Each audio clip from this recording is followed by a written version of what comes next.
Olá, gente. Eu sou o Lucas Docas e nesse vídeo irei me aprofundar um pouco mais nos temas de literatura neomedieval.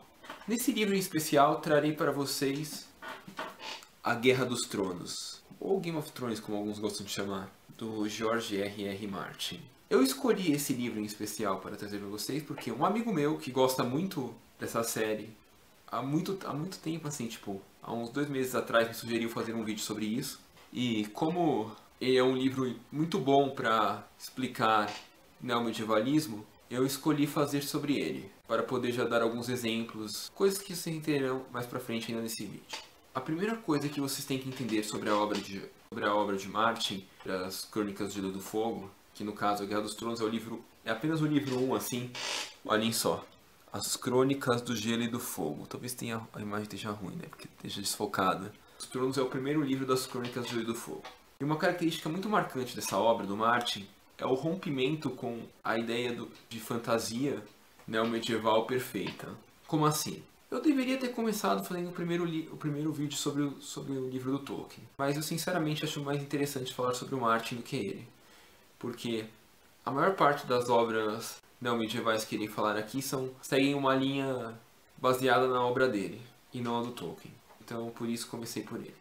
Mas tipo, a obra do Tolkien, O Senhor dos Anéis, Hobbit, vocês veem que o mundo é perfeitinho. O bem e o mal são bem delineados, existe uma luta clara de quem contra quem. Tudo é muito ideal, assim, muito perfeito. E as imperfeições são pequenas e superadas ao longo dele com facilidade. No caso da história do Martin, é o contrário. O mundo é completamente imperfeito, não existe esse maniqueísmo não existe negócio de bem e mal assim, bem definido, bem delineado.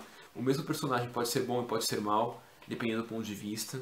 Os personagens passam por dificuldades ou problemas que, tipo, tudo bem que uma história de fantasia, os personagens passam por problemas, é natural isso, mas, tipo, na história do Martin, eles passam por problemas que você não imaginaria que iria acontecer.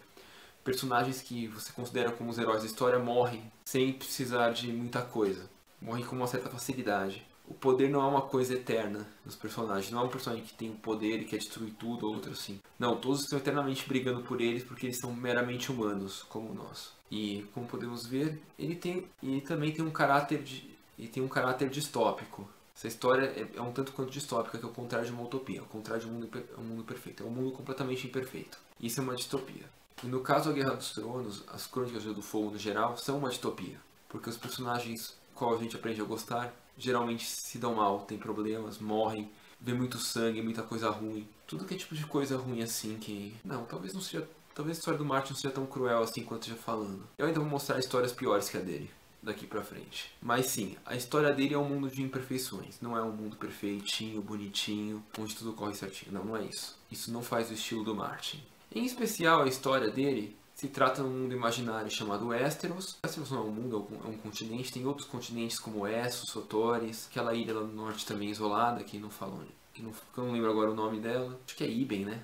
Tem um outro continente depois de Westeros, para o oeste, que eu também agora não lembro o nome. E a história se passa num mundo imaginário, onde o continente de Westeros seria algo similar à cultura europeia medieval. O continente de Essos tem elementos da cultura europeia medieval, mas tem elementos de culturas asiáticas e africanas. E os outros continentes agora eu não lembro para poder explicar sobre isso. Acho que nem falar muito, né, diga-se de passagem. A história se passa principalmente em Westeros, uma guerra entre as famílias Stark e Lannister, que são as duas principais famílias. Uma boa parte em Essos com a última Targaryen, que é a Daenerys, lá na história, que é a mãe dos dragões. As famílias lá têm seus animais, símbolos. No caso, os Starks têm o lobo, os Lannisters têm o leão, os Targaryens têm o dragão, tem os animais assim, outros símbolos. Ele leu muito, pelo que deu pra entender, ele leu muita literatura sobre a Idade Média, principalmente sobre a Guerra das Rosas, mas ele leu outras literaturas medievais assim, para escrever esse livro. Ele mesmo já admitiu isso.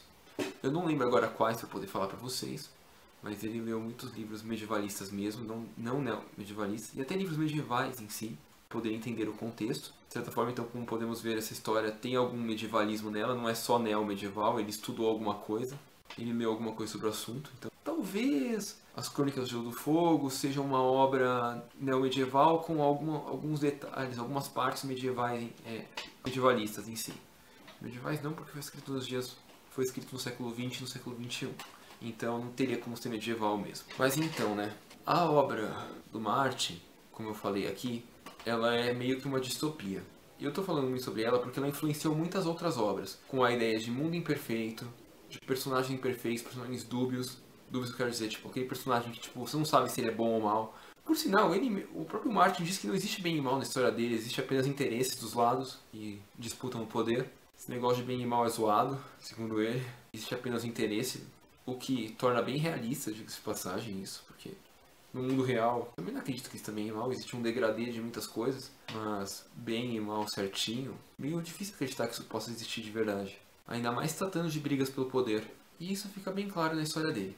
A história dele tem bastante elementos mágicos, fantasiosos em si, mas tipo, eles se concentram em capítulos de poucos personagens. Bom, acho que eu deveria ter falado isso antes, mas enfim. Essa história é dividida em núcleos de personagens. Tipo, cada personagem tem seu capítulo com seu ponto de vista. Tá bom, não todos, mas tipo, muitos personagens importantes têm isso. E aí em volta desse personagem forma um núcleo onde se passa o capítulo dele. E os capítulos com magia são de poucos personagens. Se eu não me engano, do John, do Bran, do Stannis, talvez. O Stannis não tem capítulo dele, é o pirata lá. Acho que é o Davos, né? Na área, talvez, um pouco. Mas, tipo, são poucos personagens que têm capítulos com magia, assim, aparente. O resto é como se fosse bem medievalista mesmo, porque embora seja um mundo fantasioso, é algo bem realista. Tipo, as pessoas usam armaduras, lutam com espadas normais, não há magias, não há criaturas místicas na maior parte dos capítulos. Há apenas conflitos em famílias que têm algum poder ou são donas de terra, são nobres, não são aliados entre elas. Há nobres aliados em muitos capítulos. Então, tipo, como vocês podem ver, a maior parte da história se passa com algo bem realista em si. Com exceção do mundo ser fantasioso, no mundo onde ocorre isso. Mas mesmo esse mundo ser fantasioso, ele é bem inspirado na vida real. Tipo, tem poucos elementos da formação desse mundo que são bem mágicas, assim. Tipo, as estações do ano são bem mágicas, mas tipo, tem isso, bem mágico, bem fantasioso, chega a ser quase uma literatura maravilhosa, as estações do ano, porque tipo, as pessoas simplesmente não estranham isso.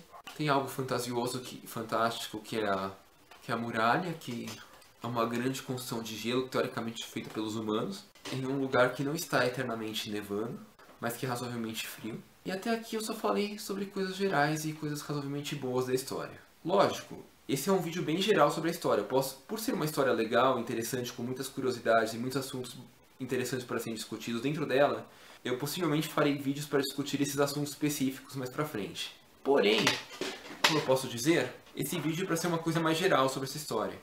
Então eu falaria um pouco mais agora que eu falei sobre essa parte boa, falaria um pouco sobre a parte ruim da história. Não sei imaginar, ou nem tanto, que tipo, esse é o primeiro vídeo que eu comento um livro em si, eu sou um tanto quanto chato com livros e leituras, eu reparo muitas imperfeições e problemas deles. Talvez seja porque eu tenho um hábito constante de ficar eternamente lendo. Eu sempre estou lendo alguma coisa, então tipo, acho que isso acabou me deixando chato para avaliar os livros.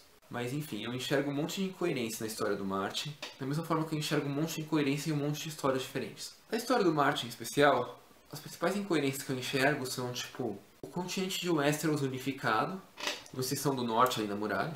Vários que já leram a história. Eu não irei dar spoiler sobre ela, então, tipo, se vocês querem entender melhor, porque não leram, ou porque não sabem nada sobre ela, leiam, ou pelo menos procurem, né? Mas então, uma incoerência que eu enxergo muito grande é que o reino de Westeros, que é o continente, é unificado, que estão no topo da muralha ali. Não há nenhum outro grande reino que teoricamente tenha poder militar para competir com Westeros. É um tanto quanto claro o desejo de poder das pessoas de Westeros, principalmente dos antigos Targaryens ou Targaryens, de dominar outros reinos. E é bizarro imaginar porque existem as cidades livres, são apenas cidades independentes, cidades-estados independentes, do outro lado do mar. É estranho entender como é que o reino de Westeros nunca pensou em invadir uma delas. Afinal, elas são tão fragilizadas assim e é um reino tão poderoso. Isso não faz o menor sentido. Outra coisa que não faz sentido é tipo, por que não há outros reinos grandes? Ou por que não há outros reinos no continente Westeros? Por que tipo, uma coisa só, grande, unificada? Pra mim não faz muito sentido, sinceramente. Ah, teve o Conquistador, que não sei o que lá, e foi dominou todos. Ah, ok, mas tipo, por que não continuou dominando outro continente? Por que ele não dominou além da muralha? Não tá explicado isso. Vocês entendem? Não está explicado. Outra coisa sobre a Valíria antiga, que é o antigo império grande antes de Westeros. Pra mim, Westeros é um império, não um reino, de tão grande que é. Mas esse era um império, ou sei lá, tentaram se equivaler ao Império Romano, não sei. Mas diga-se de passagem, de romano nas tradições valerianas não tem nada. Elas estão muito mais como as tradições eslavas antigas. Se vocês entenderem de paganismo e mitologia eslava, vocês irão compreender o que eu quero dizer. Eu provavelmente vou falar sobre isso mais pra frente também em outro vídeo. Mas por esse vídeo é sobre as Crônicas de Lei do Fogo, então não. Então, tipo, é outro grande império. Ele deixou de existir aparentemente por um desastre natural, que aconteceu na capital dele. Porém, isso soa bizarro, porque tipo, um desastre natural não acabaria com o Império inteiro. Acabaria apenas com a capital. Os membros dele estavam espalhados pelos outros lugares. E se eles se rebelassem, eles formariam impérios maiores do que as cidades livres e talvez dignos de competir com Westeros. Porque Essos é um continente muito maior que o Westeros. Isso se é que eles se fragmentariam. Não poderiam tentar reerguer o Império apenas com outra capital. Isso é outra incoerência que eu vejo. Tem outras incoerências que eu também vejo, mas eu acho que, tipo, não são assuntos para esse vídeo. E seriam coisas mais para serem discutidas de forma pontual do que essas. Mas enfim, tem essas coisas que eu vejo que não faz sentido na obra. Outra coisa que eu acho muito interessante sobre as Crônicas do Gelo do Fogo, agora que eu já falei das incoerências, é sobre os fãs, o quão fanáticos eles são sobre essa história. Tipo, vocês sabem que Star Wars é um filme que tipo, tem um zilhão de fanáticos sobre ele que não aceitam que você fale um pio mal da história. E eu já senti na pele isso, porque eu sou uma das pessoas que, por incrível que pareça, não gosta de Star Wars. Mas isso é meramente um gosto pessoal, tipo, se você gosta, continue gostando, não é minha intenção desagradar você. Mas enfim, tem esses fanáticos que, tipo, quando você discute com eles, você não pode falar um pio de coisa ruim que eles tinham. Do Martin, da história do Martin, assim, tem a mesma coisa. Lógico, acho que não é na mesma escala ainda, mas tem uma idolatria com certos personagens, tipo, pessoas que idolatram a Arya Stark, ou que idolatram o Jon Snow, ou que idolatram o Tyrion, ou a Daenerys. Daenerys é a Targaryen, o Tyrion é um dos Lannisters, o Jon Snow é o Stark bastardo e a Arya é uma Stark. Todos eles estão vivos no final do último livro ainda. Eu sei que isso é um spoiler. Tá bom. Não vou garantir que todos, não falei merda, porque acho que um deles morreu. Não há como provar porque não confirmou, mas tipo, é bem provável que um deles tenha morrido sim. E eu não vou falar aqui porque eu não quero ser spoiler. Mas tipo, os fãs desses personagens, tipo, não aceitam que fale um pio fora desses personagens que nem os fãs do Star Wars. Não aceitam que tipo, ele não é o personagem principal, que não sei o que pra eles ele tem que ser o personagem principal, o príncipe, a princesa encantada, tipo, são sempre perfeitos, sempre vão ser o melhor da história, sempre vão ser o herói ou a heroína. Não aceitam que fale um pio mal do personagem. Ou que contrariem suas teorias, assim, meio conspiratórias até, tipo, que são meramente pra provar que tal personagem é o principal, servem só pra isso. Mas que na verdade são embasadas em fatos meio duvidosos, né? Então, tipo, esse negócio de alguns acharem que o Jon é o principal, essa teoria aí, ou que é a Arya, ou que é o Tyrion. Acho que a Daenerys até tem algum argumento um pouco mais concreto pra tentar provar, mas, tipo, ainda assim é meio dúbio. Ainda é possível achar dúvidas. Mas no caso dela tem ainda alguns argumentos mais concretos, assim, pra poder sintetizar a teoria. Mas nos outros é mais achismo mesmo, assim. Embora eu já saiba que os fãs vão me execrar porque eu falei essa coisa aqui. Tenho certeza que vão. Mas enfim. Nesse caso, como eu disse, tem esses fãs, esse conto de briguinha, porque cada um deles quer que seu personagem favorito ganhe a guerra ou se torne principal. Acho que isso é típico de histórias inacabadas, como essa, que fazem sucesso, e que não é centralizada em um personagem. Por sinal, o Martin nem revela quem é o principal mesmo ou não. Ah, outro detalhe. Mas esse será mais para falar da série em si, quando eu for fazer um vídeo sobre ela. O livro e a série começaram razoavelmente iguais e aos poucos foram se diferenciando. Na quinta temporada e no quinto livro eles já eram quase que coisas completamente diferentes, apenas com uma base em comum. Não vou entrar no mérito se isso é certo ou não, se isso é legal ou não, se isso foi uma traição à obra original ou não. Isso é um assunto para discutir em outros vídeos. É complexo pra caramba. Eu fiz o meu trabalho de conclusão de curso sobre isso, de passagem, sobre essa diferença e sobre a fidelidade, assim. Dá trabalho pra caramba estudar sobre isso. É um puto assunto profundo, desculpa o palavrão aí, mas é um assunto muito profundo. Eu acredito que muitos de vocês não teriam paciência pra tentar entender tudo isso. Ou pelo menos vocês podem até agora falar enquanto não viram. Ah, mas pode ser legal entender isso, mas tipo, vai chegar na hora, vocês vão ver e não vão querer. Tenho quase certeza. É muito extenso esse assunto. Bom, por esse vídeo é isso, como eu falei, espero que tenham gostado. Com esse vídeo eu poderia falar sobre outros livros que tiveram influência na obra do Martin e explicar por que tiveram influência na obra dele. E poderia falar sobre a série Game of Thrones, ou Guerra dos Tronos de TV. Obrigado, gente. Se tiverem alguma sugestão de livro neomedieval que eu possa falar, deixem elas nos comentários do vídeo, do canal, da página, ou no Face mesmo para falar comigo, ou por WhatsApp, ou pela forma que vocês conseguirem falar comigo, que eu tentarei ler e falar sobre esse livro para vocês. Obrigado, tchau.